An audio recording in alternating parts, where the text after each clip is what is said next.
Today I've got with me the second new rod in the Winston lineup for 2019, the all-new Air Salt.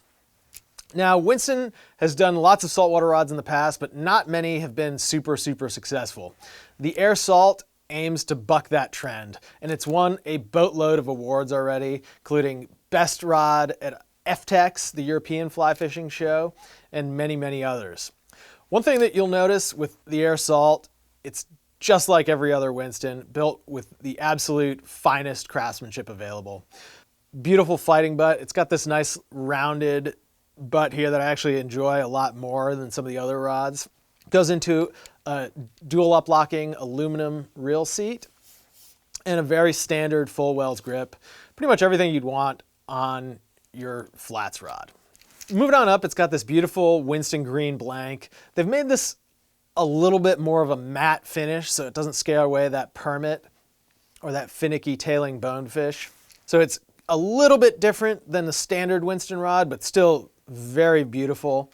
You know, one thing you get on every Winston is top-notch wraps and the absolute finest workmanship. The Air Salt is no different. Then you'll see we've got these nanolite chrome stripping guides and super high performance snake guides as well.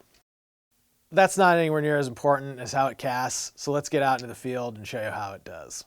So we started out at 40 feet, as we always do for our saltwater rods, and it was pretty clear that the Air Salt was not loading, even when we used SA Grand Slam, which is a pretty weight forward, heavier line.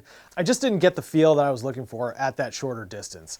When we moved back to 60 feet, the Air Salt really started to perform well. It's got lots of power, and that power translates into really nice accuracy at the longer distance.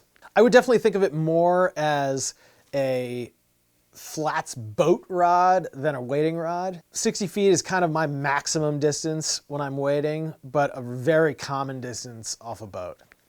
I did also notice that the rod has a little bit extra swing weight. It's definitely not going to be the lightest rod on the market. So if you're looking for something that's super light, this might not be the rod for you, but the performance is definitely there if you're fishing from a boat. As you'd expect from a faster, more powerful rod, when you move it back to 80 feet, it definitely keeps up. Even making a super long cast, it worked really well. You know, unfortunately, I don't find myself in situations where I really need to make that 80-foot cast all that often. But what that does mean is that the Air Salt is going to be a great rod for when the wind picks up. It's got all the extra power you're ever going to need. The all-new Air Salt is definitely Winston's best flats rod to date. It's going to be the perfect rod for anyone who's in love with that Winston feel but is looking to expand to saltwater species. The all-new Winston Air Salt retails for $975 and is available with free second-day air shipping from TridentFlyFishing.com. If you have questions about the Air Salt or any rod in the Winston lineup, give us a call at 888-413-5211 or email us 24/7 at support@TridentFlyFishing.com. Don't forget, if you enjoyed this video, give us a thumbs up in the box below. I'm Ben. Thanks for watching. We'll see you next time.